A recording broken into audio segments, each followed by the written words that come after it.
10th വരെ മാത്രം maths പഠിച്ചിട്ടുള്ള ഒരാളായിരുന്നു. അപ്പോൾ എന്നെക്കൊണ്ട് ഇത് ഡീൽ ചെയ്യാൻ പറ്റുമോ എന്നുള്ള ടെൻഷൻ എനിക്കുണ്ടായിരുന്നു. ഫെയിലിയേഴ്സ് ഉണ്ടാകുമ്പോൾ നമ്മൾ ഒരിക്കലും ഡീമോട്ടിവേറ്റ് ആവരുത്. അതിനെ ഒരു ഫ്യൂവലായിട്ട് കണ്ടുകൊണ്ട് നമ്മൾ വീണ്ടും പ്രാക്ടീസ് ചെയ്യണം. ഫസ്റ്റ് അറ്റംപ്റ്റിൽ കിട്ടുന്നവരെക്കാൾ കൂടുതലാണ് സെക്കൻഡോ തേർഡോ അറ്റംപ്റ്റിൽ കിട്ടുന്നവർ. നമസ്കാരം, എൻ്റെ പേര് ഗൗരി. ഞാൻ വരുന്നത് കൊല്ലം ജില്ലയിൽ നിന്ന് തന്നെയാണ്. ഞാനൊരു കൊമേഴ്സ് പോസ്റ്റ് ഗ്രാജുവേറ്റ് ആണ്. ഞാൻ ICDയിൽ ജോയിൻ ചെയ്യുന്നത് 2021 ഡിസംബറിലായിരുന്നു. ഇപ്പോൾ ഞാൻ RRB Kerala Grameen bank clerk exam clear ചെയ്തു ഈ വർഷത്തെ. ജോയിൻ ചെയ്യുന്ന സമയത്ത് എനിക്കൊരു പേടിയൊക്കെ ഉണ്ടായിരുന്നു. ഞാൻ 10th വരെ മാത്രം മാത്സ് പഠിച്ചിട്ടുള്ള ഒരാളായിരുന്നു. അപ്പോൾ എന്നെക്കൊണ്ട് ഇത് ഡീൽ ചെയ്യാൻ പറ്റുമോ എന്നുള്ള ടെൻഷൻ എനിക്കുണ്ടായിരുന്നു. കാര്യം ഒരു 7 വർഷത്തെ ഗ്യാപ്പിന് ശേഷമാണ് ഞാൻ ഈ ഒരു ഫീൽഡിലേക്ക് വീണ്ടും വരുന്നത്. അപ്പോൾ വന്നു, ക്ലാസ്സസ് അറ്റൻഡ് ചെയ്യാനായിട്ട് തുടങ്ങിയപ്പോൾ മനസ്സിലായി നമ്മൾ വിചാരിക്കുന്ന പോലെ ഒരുപാട് മാത്സ് ഒന്നും പഠിക്കാനില്ല. നമുക്ക് വേണ്ടത് ബേസിക് മാത്സ് ആണ്. നമുക്ക് ആവശ്യമുള്ളത് ടോപ്പിക്സിൽ ഒരു ഐഡിയയും പ്ലസ് നമ്മുടെ കാൽക്കുലേഷൻ സ്പീഡും ആണ് എന്നുള്ളത് മനസ്സിലായി. ടോപ്പിക്സിൽ ഒരു ബേസ് സെറ്റ് ചെയ്യാനായിട്ട് നമുക്കിവിടുത്തെ ക്ലാസ്സസ് തന്നെ ധാരാളമാണ്.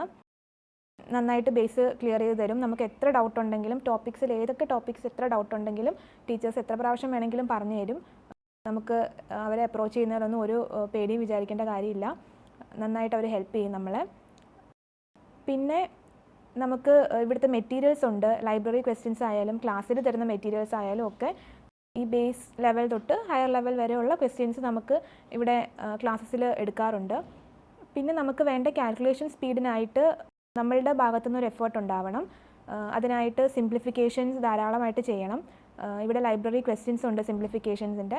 അപ്പോൾ വന്ന സമയത്ത് ധാരാളമായിട്ട് അതെടുത്ത് പ്രാക്ടീസ് ചെയ്യുമായിരുന്നു കാൽക്കുലേഷൻ സ്പീഡ് കൂട്ടാനായിട്ട്. അങ്ങനെ കാൽക്കുലേഷൻ സ്പീഡ് കൂട്ടാനായിട്ട് പറ്റി. അതുപോലെ തന്നെ ഇവിടുത്തെ ക്ലാസ്സസ് ബേസ് സെറ്റ് ചെയ്യാനായിട്ടും ഹെൽപ്പ് ചെയ്തു. വെറുതെ ടിപ്സും ട്രിക്സും പഠിപ്പിക്കാതെ എങ്ങനെ അത് വന്നു എന്നുള്ള രീതിയും ഒക്കെ പറഞ്ഞു തന്ന് ഒരു ഭയങ്കര എഫക്റ്റീവായ രീതിയിലാണ് പഠിപ്പിക്കുന്നത്. അത് ഭയങ്കര ഹെൽപ്ഫുള്ളായിരുന്നു. പിന്നെ QA സംബന്ധിച്ച് എനിക്ക് QA ആയിരുന്നു കുറച്ച് ഡിഫിക്കൽട്ടായിട്ടുള്ളൊരു ഏരിയ. കാര്യം ഒരു ടച്ച് ഇല്ലാത്തതുകൊണ്ട് ഞാൻ കൂടുതൽ ടൈം സ്പെൻഡ് ചെയ്തത് QAക്ക് വേണ്ടിയിട്ടായിരുന്നു. പിന്നീട് ഇംഗ്ലീഷിനെ പറ്റി പറയുകയാണെങ്കിൽ ഇംഗ്ലീഷിന് നമുക്ക് RK സാറിൻ്റെ ക്ലാസ്സസ്, സാറിൻ്റെ സെൻറ്റൻസ് സ്പ്ലിറ്റ് ചെയ്ത് അനലൈസ് ചെയ്യുന്ന രീതി, അല്ലെങ്കിൽ കോംപ്രിഹെൻഷൻസ് പറയുന്ന രീതി, അല്ലെങ്കിൽ സാറിൻ്റെ ക്ലാസ്സിൽ നമുക്ക് ഒരുപാട് വൊക്കാബുലറി കിട്ടും.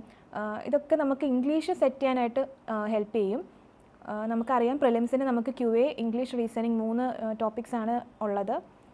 പിന്നെ നമുക്ക് വേണ്ടത് പ്രിലിംസിന് മെയിൻലി ടൈം മാനേജ്മെൻ്റ് ആയിരുന്നു. 2022 ആണ് ഞാൻ ആദ്യത്തെ സെറ്റ് ഓഫ് എക്സാംസ് എഴുതുന്നത്. RRB POയും ക്ലർക്കും ഒഴിച്ച് ബാക്കി 4 എക്സാംസ് ഞാൻ എഴുതിയിരുന്നു. പക്ഷേ എനിക്ക് ഒന്നുകൂടി പ്രിലിംസ് ക്ലിയർ ചെയ്യാനായിട്ട് പറ്റിയില്ല. എല്ലാം 0.5 മാർക്സിനും 1 മാർക്കിനും ഒക്കെ പോയി. അപ്പോൾ ഭയങ്കര വിഷമമായി. കാര്യം അത്രയും ക്ലോസ് ആയിട്ട് വന്നിട്ട്, ഇവൻ പ്രിലിംസ് ആണെങ്കിൽ പോലും അത്രയും ക്ലോസ് ആയിട്ട് വന്ന് മിസ്സായപ്പോൾ ഭയങ്കര വിഷമമായിരുന്നു. പക്ഷെ നമുക്ക് അറിയാമല്ലോ കോമ്പറ്റേറ്റീവ് എക്സാമിൻ്റെ ഫീൽഡാണ്. സോ നമ്മൾ ഡിപ്രസ്ഡ് ആയിട്ട് ഇരുന്നിട്ടൊന്നും കാര്യമില്ല. നമ്മൾ തന്നെ വീണ്ടും വർക്ക് ചെയ്യണം. അങ്ങനെ വീണ്ടും വർക്ക് ചെയ്യാനായിട്ട് സ്റ്റാർട്ട് ചെയ്തു. 2023 എക്സാംസ് ആയിരുന്നു മുന്നിലുണ്ടായിരുന്നത്. അപ്പോൾ അതിനുവേണ്ടി കുറച്ച് നേരത്തെ തന്നെ പ്രിപ്പറേഷൻ സ്റ്റാർട്ട് ചെയ്തു. പ്രിലിംസും മെയിൻസും ഒരുപോലെ തന്നെ മുന്നോട്ട് കൊണ്ടുപോകാനായിട്ട് തുടങ്ങി. അപ്പോൾ നമുക്ക് ഇവിടെ നമുക്ക് ഉച്ച കഴിഞ്ഞ് ടോപ്പേഴ്സ് ക്ലാസ് എന്നൊക്കെ പറഞ്ഞ് നമുക്ക് ക്ലാസ്സസ് ഉണ്ട്.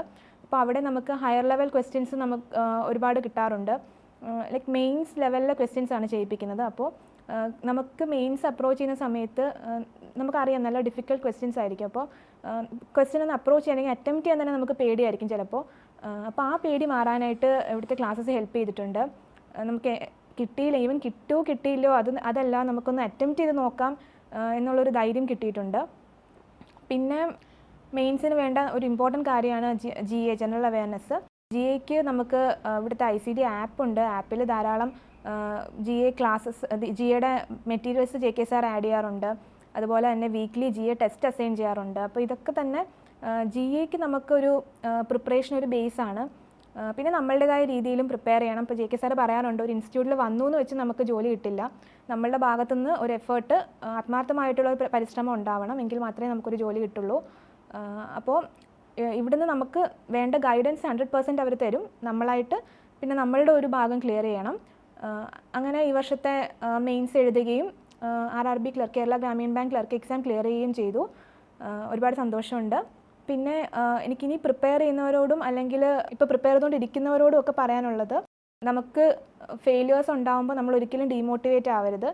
അതിനെ ഒരു ഫ്യൂവലായിട്ട് കണ്ടുകൊണ്ട് നമ്മൾ വീണ്ടും പ്രാക്ടീസ് ചെയ്യണം. ഫസ്റ്റ് അറ്റംപ്റ്റിൽ കിട്ടുന്നവരെക്കാൾ കൂടുതലാണ് സെക്കൻഡോ തേർഡോ അറ്റംപ്റ്റിൽ കിട്ടുന്നവർ.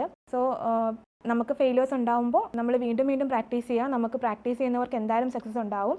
പ്രിപ്പയർ ചെയ്യുക നല്ലപോലെ. അതുപോലെ GAക്ക് കൂടുതൽ ഇമ്പോർട്ടൻസ് കൊടുത്ത് പ്രിപ്പയർ ചെയ്യുക. കാര്യം GA ആണ് നമ്മുടെ അറ്റംപ്റ്റ് കൂട്ടാനും സ്കോർ കൂട്ടാനും ഒക്കെ മെയിൻസിനെ ഹെൽപ്പ് ചെയ്യുന്ന ഒരു ഫാക്ടർ. ബിക്കോസ് നമുക്ക് മാക്സിമം ചെയ്യാൻ പറ്റുന്ന QA റീസണിങ് ക്വസ്റ്റ്യൻസ് എന്ന് പറയുന്നത് വളരെ കുറച്ചേ കാണുള്ളൂ. ഡിഫിക്കൽട്ടാണ്. അപ്പോൾ അതുകൊണ്ട് തന്നെ നമുക്കൊരു ലിമിറ്റുണ്ട് ആ ടൈം ഫ്രെയിമിനുള്ളിൽ അറ്റംപ്റ്റ് ചെയ്യാൻ പറ്റുന്നതിന്. സോ നമ്മൾക്ക് അറ്റംപ്റ്റ് കൂട്ടാനും ടോട്ടലി സ്കോർ കൂട്ടാനും ഒക്കെ ഹെൽപ്പ് ചെയ്യുന്നത് GA ആണ്. അതുകൊണ്ട് തന്നെ GAക്ക് കൂടുതൽ ഇമ്പോർട്ടൻസ് കൊടുക്കുക. ഇംഗ്ലീഷ് നല്ലപോലെ ഫോക്കസ് ചെയ്യുക. നല്ലപോലെ പ്രിപ്പയർ ചെയ്യുക. എല്ലാവർക്കും സക്സസ് ഉണ്ടാവും. Thank you.